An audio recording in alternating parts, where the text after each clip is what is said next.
Good afternoon. आज बड़ी संख्या में आप लोग आए हैं ना? Yes sir. ठीक है, तो प्रत्येक दिन आते हैं। ये देखो नया चेहरा दिखाई दे रहा, बहुत दिन के बाद आ रहे हो, है ना? क्या नाम है बेटा? सहवाज। जो कितने दिन के बाद आ रहे हैं? चलिए कोई बात नहीं। चांद क्या नाम है इसका? खुद का इतनी आवाज कर रहे हैं। चलिए आज हम लोग अध्ययन करेंगे इसके बारे में। जल जो है आपका, पानी सब लोग जानते हैं। Yes sir. पानी का काम क्या है? हम लोग का पानी को पीने के लिए मिलाते हैं, है ना? आसपास तालाब, नदियाँ, पोखर और समुद्र, है ना, सब जगह आपको पानी भरा मिल जाएगा। और पीने वाला पानी तो आप कुआं से ले लेते हैं। कुआं देखे आप लोगों ने? Yes sir. हाँ, कुआं से ले लेते हैं। और कहाँ से लेते हैं? नल से निकाल लेते हैं। नल से निकालते हैं ना? हाँ, फिर उसको लेकर के हम लोग, लेकिन होता क्या है कि आजकल पानी में इम्प्योरिटी बहुत ज़्यादा है ना? आपके डिस्ट्रिक्ट कुशीनगर के पानी में सबसे ज़्यादा पानी में आर्सेनिक घुला हुआ है। क्या है? शुद्ध पानी नहीं है यहाँ का, आर्सेनिक घुला हुआ है। अगर हम बच्चे चलो, अगर हम ऐसे ही नल से पानी निकाल के पी लें विदाउट फिल्टर के, तो आर्सेनिक के कारण हमारे जो दांत हैं जल्दी गिर जाएंगे, ऐसा हो जाएगा। रोटी नहीं खानी पड़े, है ना? और ये जो हड्डियां देख रहे हैं यहाँ, जोड़े हैं, ये जोड़ है ना, ये जोड़, और इससे क्या होगा? दर्द होने लगेगा। बुढ़ापे में आप चल नहीं पाएंगे। ये सब समस्या सामने आई, इसलिए यहाँ का पानी है। तो हम लोग बात करते हैं, तो पानी को हम लोग कैसे पियेंगे? फिल्टर होगा। कैसा करेंगे? फिल्टर होगा। उस फिल्टर का पानी का प्रयोग करेंगे और उसको पिएंगे। क्लियर है? पानी पीने वाला पानी भी, उसका जो TDS होता है, क्या TDS होता है, वो 200 से ऊपर TDS होना चाहिए, तब वो अच्छा रहेगा। अगर कहीं 70 का और इधर का पिएंगे तो और भी खराब है, क्योंकि जितना पानी फिल्ट्रेट हो जाएगा उतना ही उसके मिनरल्स वगैरह सब निकल जाते हैं। क्लियर समझ में आए? तो हम लोग आज पढ़ेंगे जल पानी का जीवन चक्र। ठीक है? पानी की लाइफ साइकिल। ठीक, पानी का जीवन चक्र। ओके, पानी का जीवन चक्र। पानी किस तरीके? तो सबसे पहले हम लोग बात करते हैं, पानी जो है हमारे आसपास नदियों में, तालाबों में, जैसे ये क्या है? ये बड़ा सा तालाब है और इसमें क्या भरा हुआ है? पानी भरा है, या फिर हम इसको जल कह सकते हैं। केमिस्ट्री में H2O बोलते हैं। ठीक है? और यहाँ पे इस तरीके से बहुत सारे, एक ही तालाब नहीं है ना, बहुत सारे तालाब हैं। ठीक है? इधर भी आपका तालाब है ना? ये देखिए, ठीक है? इस तालाब में पानी भरा हुआ। ये जो तालाब है आपके, ये पॉन्ड है, इसको हम बोलते हैं तालाब। तो ये तालाब है, ये सभी तालाब है, और इस तालाब में क्या भरा हुआ है? पानी भरा हुआ है। आपके यही प्रोग्राम भरा हुआ है, यहाँ प्रोग्राम भरा है ना, उसमें पानी भरा हुआ है। तो होता क्या है, ये जो पानी है, ये आप देखो बेटा, ये, और यहाँ पर हम लोग देखते हैं, ये क्या है? ये सूरज। तो ये सूरज है। सूरज जो है हमारी पृथ्वी से कितना दूर है? हमने उस दिन बताया था 14 करोड़। तो यहाँ पर ये सूर्य के प्रकाश की जो प्रकाश जो है हमारे कहाँ पर आता है? पृथ्वी पर आता है ना? Yes sir. प्रकाश जो है, सूर्य का प्रकाश हमारी पृथ्वी पर आता है और बहुत तेज होता है। तो सूर्य का प्रकाश पृथ्वी पर आने में कितना समय लगता है? 8 मिनट और 20 सेकेंड, या 29 सेकेंड भी कह सकते हो। ठीक है? ये आता है इतना समय। और जैसे ही आएगा तो यहाँ पर पोखर पे, तालाबों में, नदियों में और सागरों में, है ना, सूर्य का प्रकाश पड़ेगा, पड़ता है ना? और जैसे ही सूर्य का प्रकाश उस पर पड़ेगा तो पानी धीरे धीरे क्या हो जाएगा? गर्म हो जाएगा। क्या हो जाएगा? गर्म होगा। और जैसे ही पानी गर्म हो जाएगा और इसका टेम्परेचर पानी का 100 डिग्री सेंटीग्रेड जब भी हो जाएगा, तो ये पानी वाष्प में बदलने लगेगा, भाप में बदलने लगेगा। तो ये पानी जो है जैसे ही गर्म हो जाएगा तो ये भाप में बदलने लगेगा। किसमें? भाप में बदलने लगेगा। कितने डिग्री सेंटीग्रेड पर? 100 100 डिग्री सेंटीग्रेड पर ये भाप में बदलने, ठीक है। और जब जल का भाप में बदलना या वाष्प में बदलना, किसमें बदलता है ये? वाष्प। वाष्प में बदलने की क्रिया को हम वाष्पीकरण कहते हैं। इंग्लिश में बोलेंगे तो ये आपका वेपोराइजेशन कहते हैं। क्या कहते हैं? वेपोराइजेशन। तो हम वेपोराइजेशन कहते हैं। क्लियर समझ में? सूर्य का प्रकाश से लाइट आई, लाइट तालाब पे पड़ी और तालाब से पानी, वो तालाब का पानी या नदियों का या समुद्र का पानी गर्म हुआ और वो किसमें बदल गया? भाप में बदल गया। जैसे जैसे ये भाप में बदल गया, देखिए ये भी तो बदल गया, ये भाप में, और भाप धीरे धीरे ऊपर जाने लगी। पृथ्वी से, ध्यान देना, पृथ्वी से 165 किलोमीटर 165 किलोमीटर ऊपर जाएंगे तो जैसे 165 से जैसे धीरे धीरे ऊपर जाएंगे तो 1 डिग्री सेंटीग्रेड तापमान क्या हो जाएगा? तापमान कम हो जाएगा। क्या हो जाएगा? कम हो जाएगा। जैसे जैसे जाएंगे वैसे ही ऊपर टेम्परेचर धीरे धीरे कम हो जाता है। क्लियर? जैसे जैसे हम लोग ऊपर जाएंगे वैसे धीरे धीरे तापमान कम होता जाता है। इस भाप का तापमान कितना है? 100 डिग्री सेंटीग्रेड से ऊपर, क्योंकि 100 पे तो भाप बना ही है, तो भाप 100 डिग्री होगा, 100 से ऊपर 110 डिग्री होगा, 109 डिग्री हो सकता है, 106 डिग्री सेंटीग्रेड हो सकता है ना, तभी वो भाप में बनता है। तो इसलिए जैसे जैसे वो जाएगा 165 किलोमीटर ऊपर जैसे जाएगा वो धीरे धीरे ठंडा होता जाएगा। क्लियर?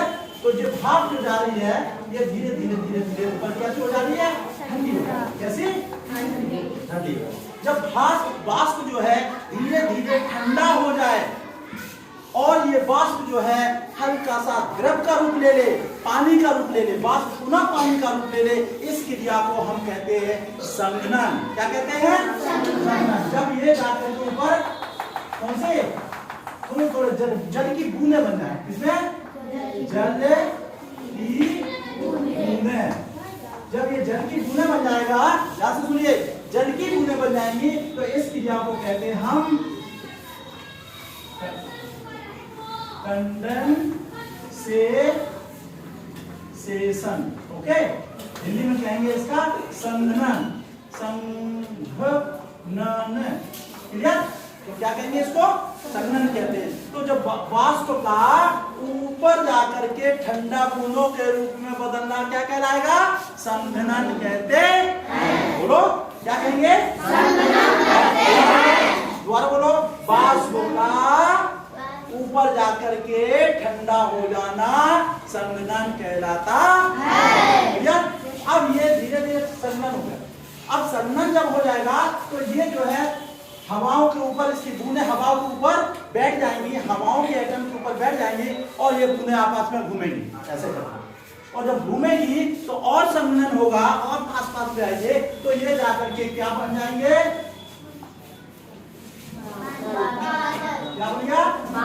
ये बादल बन गया। इसको इंग्लिश में क्या कहते हैं? क्लाउड। CLOUD, cloud. क्या बन जाएंगे? क्लाउड बन जाएंगे। क्लियर समझ में आ रहा है? अब देखिए कहां पर पहुंच गए? यहां पर पहुंच गए तो हमारा क्या बन गया? बादल बन गए। ठीक है, तब ये इसमें और ठंडक, क्योंकि ये ऊपर जा रहा है ऊपर तो ठंडक होती चली जाएगी। तो जैसे जैसे हम और ऊपर जा रहे हैं, जैसे जैसे हम और ऊपर जा रहे हैं तो ये जो है बादलों के बीच में, बादल जो होते हैं एकदम और संघनन होने के बाद वो बर्फ में कन्वर्ट, किसमें हो जाएंगे? बर्फ में। और जब बर्फ हो जाएंगी तो वहां बर्फ की बहुत बड़ी सिल्ली बन जाएगी। सिल्ली समझते हो ना? बर्फ की बड़ी सी सिल्ली मार्केट से लेके आते हैं, क्या बोलते हैं? सिल्ली, हाँ, जो भी बोलते हैं, तो वो सिल्ली के रूप में हो जाती है। मान लीजिए बादल के यहाँ बर्फ बन गई, एक ये सिल्ली है और दूसरी ये पास में होगी। क्लियर? अब इनमें क्या होगा? दोनों की सिल्लियों के बीच में, दोनों सिल्लियों के बीच में एक घर्षण और बल उत्पन्न होता है। क्या हो जाएगा? घर्षण। घर्षण बल जब उत्पन्न हो जाएगा तो घर्षण बल के कारण ऊर्जा उत्पन्न होती है और ये जो है दो चीजों में बदल जाएगा, एक पॉजिटिव में बदल जाएगा और दूसरा नेगेटिव। क्लियर? तो ये सिल्ली जो है में घर्षण बल होगा और जिसके कारण ये पॉजिटिव और नेगेटिव में बदल जाएगा, यानी ऊर्जा में बदल जाएगा। क्लियर हुआ? ये जो ऊर्जा है फिर इनमें और घर्षण होगा। क्या होगा? और घर्षण होगा। तो ये घर्षण के कारण इसमें एक ऊर्जा उत्पन्न होती है जो आपको लगता है कि बिजली होता है ना। रात में जब बारिश होती है तो एकदम आवाज होती है, तड़ होती है, हम लोग एकदम चौंक जाते हैं। ठीक है, तो वो एनर्जी है, वो एनर्जी उत्पन्न होती है। क्लियर? फिर जैसे ये नीचे आएगा, जैसे ये नीचे आते हैं तो मैंने कहा जैसे नीचे आएंगे तो टेम्परेचर बढ़ेगा और जैसे ही ऊपर जाते हैं तो टेम्परेचर घटता है। तो ये सिल्ली जो है तड़तड़ाहट की आवाज में तो छोटे छोटे टुकड़े हो जाते हैं। क्या हो जाते हैं? टुकड़े हो जाते हैं। तो जैसे टुकड़े नीचे आएंगे ना, नीचे आएंगे तो ये धीरे धीरे मान लीजिए इतना बड़े थे तो आप छोटे से टुकड़े हो गए, और छोटे हो जाएंगे, पिघल जाएंगे, और छोटे हो जाएंगे। एक स्थिति ऐसे आएगी कि वो जो है किसमें बदल जाएगा? पानी की बूंदों में बदल जाएगा। और वहां पर ये क्या नाम है इसका, अफरोज अपने वही बंडे टी शर्ट उतार के अंडरवियर में केवल ये इधर उधर डांस करता हुआ नजर आएगा कि लोग पागल आएंगे, यानी बारिश होगा, फुल हो जाएगा, कहीं छत पे जाएगा, कहीं रोड पे आएगा। हाँ, इस तरीके से ये सब बच्चे जो है ऐसे फुल एंजॉय लेते हैं। तो यहाँ पर बारिश हो गई, देखिए हो गई, और यही बारिश पृथ्वी पर जब पानी आ गया, क्लियर, और ये बूंद के रूप में बारिश हो गई। ये बारिश का पानी जब बह रहा है, बहता है ना नदियों में, आपके आया छत पे गया, छत से नाले से होकर के नाले से होते करके आपके फिर तालाब में आ गया, और फिर जब तालाब में आ गया तो फिर यही पानी पुनः फिर गर्म होकर के फिर ऊपर गया, गर्म होकर के फिर ऊपर गया, क्लियर, और फिर बादल बने, फिर सिल्ली हुई, फिर धीरे धीरे पानी हुआ, क्लियर। तो इस तरीके से जो पानी बारिश हुआ है वही जीवन चक्र, पानी का पूरा चक्र दिखाई देता है। क्लियर हुआ? अब हम लोग बात करते हैं यहाँ पर। इसमें दूसरा रूप यह है कि जो बादल है उसमें जो सिल्लियां बन गई हैं, इसमें जो बर्फ बन गई है, उसमें जो घर्षण बल उत्पन्न हुआ है, उसमें जो एनर्जी है, जो ऊर्जा है, उसको बोलते हैं स्टैटिक एनर्जी। क्या बोलते हैं? Static energy. ये जो ऊर्जा है ये दो बेस बना लेती है। एक होता है इसका पॉजिटिव चार्ज और दूसरा होता है निगेटिव चार्ज। पॉजिटिव चार्ज जो होता है वो ऊपरी जाकर ऊपर, कहां पर? ऊपरी बादलों में वो जाकर वहां न्यूट्रलाइज होता है। लेकिन निगेटिव जो है वो चार्ज वो नीचे देखता है कि मुझे कहीं से पॉजिटिव मिल जाए, और मान लो किसी पॉजिटिव अगर मिला तो मिला किसी उसके फातिमा के सिर पे, अब वो पूरी बिजली आपको फातिमा को ढूंढेगी, काम फातिमा। तो ये जो है पूरी एनर्जी एकदम सीधे में जमीन पे आ जाएगी, क्योंकि पॉजिटिव चार्ज मिल जाएगा। और पॉजिटिव चार्ज कहां से मिल जाएगा? देखिए मैं बता रहा हूँ, इसमें जब ऊर्जा उत्पन्न होती है तो इसमें जाकर के बिजली में 10 करोड़, कितना? 10 करोड़ वोल्ट की ऊर्जा होती है। कितनी? 10 करोड़। और जो 10 करोड़ की ऊर्जा होती है वो एम्पियर में अगर हम देखें तो 10,000 एम्पियर होते हैं उसमें। कितने? 10,000। बिजली जो जमीन पे गिरती है वो 10,000 एम्पियर होते हैं। तो अपने घर में फ्रिज और ये पंखा, कूलर, दुनिया भर के जो आइटम है ना, ये 5 एम्पियर पे चल जाते हैं। आप देखो स्विच में आप देखेंगे जो आपके स्विच लगा है घर पे, इस तरह छोटा सा ये इसमें और ये ऊपर ये नीचे हॉर्न बने होते हैं, इसमें देखेंगे तो आप ध्यान से देखिएगा उसमें 5 एम्पियर लिखा होगा। कितना? 5 लिखा होगा या 15 लिखा होगा, हैवी होगा तो 15 भी होगा। तो ये इतने एम्पियर पे चल जाते हैं। लेकिन ये लाइट जो है आपकी आ रही है वो कितने? 10,000 एम्पियर की आ रही है, और इसको आने में समय नहीं लगता, बहुत जल्दी आती है। 0.005 सेकेंड में पृथ्वी पर आ जाती है। समझ में आए? अब हम बात कर रहे हैं अगर ये पृथ्वी पर आ जाती है फिर इसमें आवाज कैसे आती है? आवाज आती है ना, तो जीवन चक्र समझ में आ गया। तो ये आवाज कैसे आती है?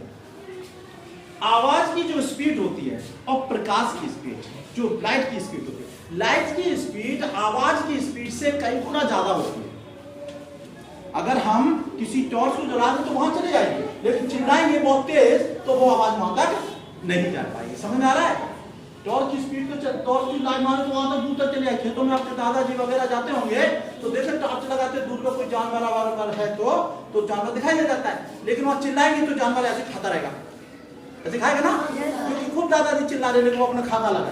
क्यों? क्योंकि उसे आवाज स्पष्ट सुनाई नहीं दे रही है कि दूरी ज्यादा है, लेकिन लाइट से देखना है तो दिखाई दे रहा है कि वो खा रहा है, और चिल्ला रहे तो आवाज नहीं पहुंच रहा। इसी तरीके से यहाँ पर जब बिजली कड़कती है, जब इसमें फ्रैक्शन फोर्स होता है, घर्षण होता है, तब होता क्या है, तब इसकी ऊर्जा जो है बाहर निकलती है नीचे की तरफ, ठीक है, निकलती। लेकिन होता क्या है, यहाँ पर ही बहुत तेज स्पीड में क्या बह रही है, हवा है। क्या है, हवा को विंड बोलते हैं, विंड वाला हवा, ठीक है।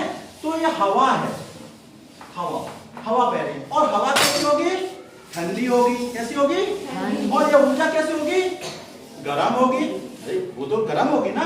तो जैसे ही लाइट जो है उस एनर्जी निकल रही है, जैसी एनर्जी निकल रही, जैसी ठंडे में जा रही है, एकदम आवाज ऐसी आवाज उत्पन्न होगी। जैसे एक एग्जांपल दे रहा हूँ, सभी लोग घर में अपने किचन में काम किए होंगे, ठीक है, और सबका फेवरेट होती कड़ी। कड़ी समझते हो, कड़ी हुआ, रायता हुआ, सबका फेवरेट होता ना। सब लोग रायता पसंद करते हैं, मैं भी बहुत करता हूँ। मैं कड़ी तो इतनी पसंद करता हूँ, हर संडे को मैं कड़ी बनवाता हूँ, ठीक है। कड़ी जानते हो ना, अरे बेसन की भाई, हाँ, तो उसको मैं बनवाता हूँ। तो कड़ी में क्या होता है कि जब बन जाती है तो हमारा जो मैडम है वो क्या करती हैं, उसको या किसी घर पे या तो एक छोटा सा बर्तन, छोटा सा दिवला होता है, दिवला जानते हो, मिट्टी का बना हुआ छोटे से, जिसमें आप दीपक जलाते हो, है ना, तो उसको किसी उसमें गाड़ देते हैं, आग में गाड़ देंगे तो खूब गर्म एकदम लाल हो जाएगा, तो क्योंकि वो गर्म हो गया। उसी तरीके से गैस में यहाँ पे जो ऊर्जा है वो भी गर्म है, तो उसको क्या करते हैं, उसमें थोड़ा तेल डालते हैं, जीरा डालते हैं, तब उसमें धुआं निकलता है, वही गर्म पूरी उसमें बेसन आने वैसे डाल देते हैं, तो उसमें आवाज होती है, तो वही कंडीशन यहाँ पे है। ये आपका हीटेड है और हवाएं बिल्कुल ठंडी बह रही है। कैसी बह रही है, तो जब ये गर्म होकर के इसमें आएंगी तो एकदम तड़ाके की आवाज आएगी और हम लोग डर जाते हैं, है ना, हाथ में एकदम छिप जाएगी कोई किसी उसमें, है ना।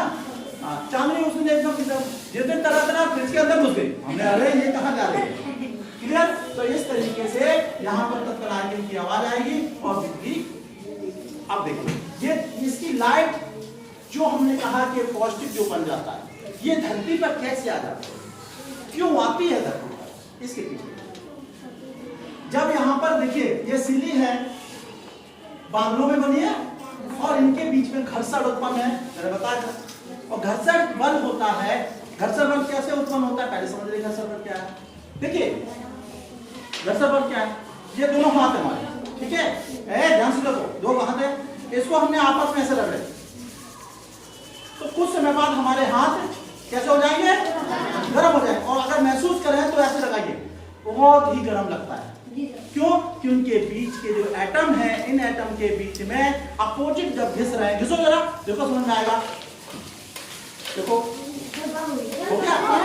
तो ये जो है एक घर्षण बल, और अब ये घर्षण बल जो हीट उत्पन्न हुई है, ऐसे यहाँ पर उत्पन्न हुई। इस बल में एक पॉजिटिव चार्ज है, देखो ये क्या है, पॉजिटिव और ये नेगेटिव है। तो पॉजिटिव चार्ज है बेटा, तो पॉजिटिव चार्ज है तो यहाँ पे ऊपर ही रहेगा, लेकिन ये नेगेटिव चार्ज जो है ये देखा है कहीं पर मुझे कौन मिल जाए, पॉजिटिव, कौन मिल जाए, पॉजिटिव। अब ये पॉजिटिव नीचे कैसे मिल जाएगा, समझिए, जब मौसम ऐसा होता है तो नीचे बहुत तेज हवाएं बहती हैं, यहाँ पे भी हवाएं बहती हैं, पृथ्वी बहती है, हवाएं बहती है, समझ आ रहा है, पृथ्वी पे हवाएं बहती हैं। तो हवा के कारण जो यहाँ पर गैसें हैं, हमारे ऑक्सीजन है, नाइट्रोजन है ना, सल्फर है, बहुत सारी गैस है, तो गैसों के कारण यहाँ पर पॉजिटिव चार्ज हो जाता है, क्लियर। ऊपर ये एनर्जी देख रही है, पॉजिटिव कौन है, तो ये जैसे उसको यहां मिल जाएगा तब तरह के नीचे आ जाएगा। और जैसे ये जो एनर्जी है, अभी मैंने कहा ये 10 करोड़ वोल्ट की है, कितनी है, 10 करोड़ वोल्ट और 10,000 एम्पियर की, और इसको आने में 0.0005 सेकेंड का समय लगता है, मतलब 1 सेकेंड भी नहीं लगता, आधा सेकेंड, उतने समय में ये पृथ्वी पर आ जाएगी। और जहां पर ये जाकर के गिरेगी वहां पर पूरा सत्यानाश कर देगी, पूरा एकदम जला के चाहे वो पौधे पे गिरे, चाहे किसी मकान पे गिरे, चाहे किसी भैंस पे गिरे। और ये हमेशा ध्यान रखिएगा, पानी हमेशा ऐसे स्थानों पर गिरेगी जहां पर वो पानी हो, हरा कोई पौधा हो, हरा एक पेड़ हो, हरा पेड़ हो। मान लीजिए एक बड़ा पेड़ है, इसकी पत्तियां कैसी हैं? हरी है ना। तो ये जो हरी पत्तियां हैं, ये तो इस पे आकर के, क्योंकि ये जो पौधा है ये आपका निगेटिव पॉजिटिव हो सकता है, क्योंकि ये अर्थिंग का काम कर सकता है। तो इस पे आकर के पेड़ पौधे गिर जाती है, जहाँ तालाब है वहां गिर सकती है। इसलिए इनसे बचने के लिए अगर कहीं ततरात की आवाज है, ततरात की आवाज है, तो सबसे पहले तो आप खुले स्थान पे जाएं। कहीं पर भी पेड़ पौधे के नीचे ना बैठे। अगर कहीं आप फंस गए हैं और बरसात हो रही है और ततरात तेज बिजली कड़क रही है, तो निश्चित रूप से आप जानिए कि संतोष कुमार प्राथमिक विद्यालय मेला नंदी के सहायक अध्यापक, उन्होंने बताया है कि खुले हुए आसमान, किसी पेड़ के नीचे नहीं बैठना है। क्लियर? पेड़ के नीचे नहीं बैठना है, कहीं झाड़ी झंकर में नहीं बैठना है। खुले, अगर दिक्कत है तो खुले आसमान के नीचे कहीं बैठ जाइए, और ऐसे बैठिए जिस तरीके से, पूरा फैल के नहीं बैठना है, इस तरीके से और ऐसे करके, ऐसे, और इसको सिर को इस पे लगा करके, और आप आराम से बैठे रहिए। आपके ऊपर कभी बिजली नहीं गिरेगी। समझा गया? लेकिन अगर आप पेड़ के नीचे आए, संभावना है 90%, क्योंकि वहां निगेटिव है, आपको पॉजिटिव पॉइंट है, निगेटिव को ढूंढ रहा है, तो निश्चित रूप से बिजली गिरने का पूरी संभावना बनी रहती है। बहुत सारी मान्यता ऐसी है कि भैंस बकरियों में गिर जाती है, काले भैंसों पे गिर जाती है, भैंस चल रही उसमें गिर जाती है ना। और सबसे बड़ी मान्यता तो ये है अंधविश्वास की कि नाक पे गिर जाती है, काले नाक पे गिर जाती है कि नहीं? लेकिन ये सब मिथ्या है। आप लोग पढ़े लिखे हो, वैज्ञानिक माइंड रखते हो, ये सब सुपरस्टिशन है, अंधविश्वास है, ऐसा कुछ नहीं है। केवल ये एनर्जी जो है आपका पॉजिटिव स्थान ढूंढती है। कैसा? पॉजिटिव। और ये पॉजिटिव स्थान हमें जमीन पे कहीं पर भी हवा जहां तेज चल रही है, वहां पर गैसों के फ्रैक्शन के कारण वहां पर जो आयन अगर मिल जाएगा तो वहीं पर वो गिर जाएगी, क्योंकि सबसे ज्यादा हवा पेड़ों के पास होती है, खुले आसमान में नहीं होती, खुले जमीन में नहीं होगी। जहां पेड़ होगा वहां हवा का वॉल्यूम अधिक होगा। क्लियर? तो वहां गिरने की संभावना, क्योंकि वहां आयन अधिक होंगे, पॉजिटिव चार्ज अधिक होगा। जहां हवा तेज, वहां पर ये ज्यादा, और वहां गिरने की संभावना होती है। किसी सांप पर नहीं होती है, किसी उसपर नहीं। क्लियर? समझ में आ गया? ये इस तरीके से हमारे पास बिजली जो है आप यहाँ पर गिर जाती है। क्लियर? समझ में आएगा? क्लियर? कोई दिक्कत? तो फिर समझ लीजिए एक बार, पुनः मैं एक बार स्पीड में बता रहा हूँ। सूर्य है, हमारे आसपास तालाब भरे हुए हैं, तालाब है, तालाब है, नदियां हैं, पोखर हैं, सभी हैं। और ये सूर्य का प्रकाश जब आता है तो ये कहां पड़ता है? पानी में। तो पानी जो है गर्म होकर क्या बन जाता है? भाप। भाप जाकर के ऊपर धीरे धीरे क्या हो जाती है? ठंडी हो जाती है। कैसी हो जाती है? ठंडी हो जाती है। और ठंडे होने के बाद क्या बन जाता है? बादल बन जाते हैं। क्या बन जाते हैं? बादल बन जाते हैं। और जब ठंडी होती है तो छोटे छोटा बर्फ का रूप धारण कर लेते हैं, जिसे आप ओले बोलते हो। क्या बोलते हो? तो और होता है। फिर जैसे ये बड़ी हैवी सीढ़ी के रूप में होता है, तो यहाँ पर एक फ्रैक्शन फोर्स उत्पन्न हो जाता है, घर्षण बल होता है, जिसके कारण उसमें गरज की आवाजें आती है ना। तो धीरे धीरे फिर जब ये छोटे होते हैं तो नीचे आते हैं, और आते पूरा एक बूंद का रूप धारण, क्योंकि नीचे आते, जैसे नीचे आएगा वैसे ये गर्म होता जाएगा एटमॉस्फेयर, और वो बर्फ जो पिघल के पानी बन जाएगी, और पानी की बूंदों के रूप में हमारी बरसात होती। अगर किसी कारणवश यहाँ का टेम्परेचर, हवाएं तेज चल रही है, और यहाँ पर अपने वायुमंडल में अगर गर्मी नहीं रही, तो वो पूरा मान लीजिए इतना छोटा अगर हो गया है, तो यही पूरा आकर के ओले के रूप में गिर जाते, पिघल नहीं पाती। जब बर्फ नहीं पिघल पाती है, जब यहाँ पे भी गर्मी होगी, यहाँ पे नीचे ज्यादा गर्मी नहीं होगी, तो वो सीधा चला आएगा, पिघलेगा नहीं, तो नीचे ओले के रूप में हमारे गिर जाती है। अगर यहाँ हीट है, हवाएं नहीं चल रही है, और यहाँ पर अगर थोड़ा सा हीट है, तो वो पिघल जाएगा, बूंद के रूप में आएगा, और यही आपकी छत नालियों से होता हुआ पुनः जहां से वो आया है उसी तालाब में या उसी नदी में पुनः बह करके चला जाएगा। पानी कहीं बर्बाद हुआ, पानी यहाँ से फिर बना, फिर भाप बना, फिर बादल बना, फिर आके वही आ गया। हो गया? आज के लिए इतना ही है, और कल नेक्स्ट हम आपको पढ़ाएंगे कि बिजली किस तरीके से आसमान में बनती है।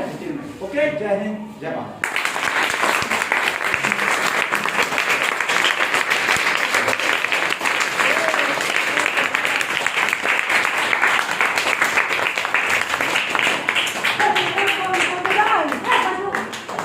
है।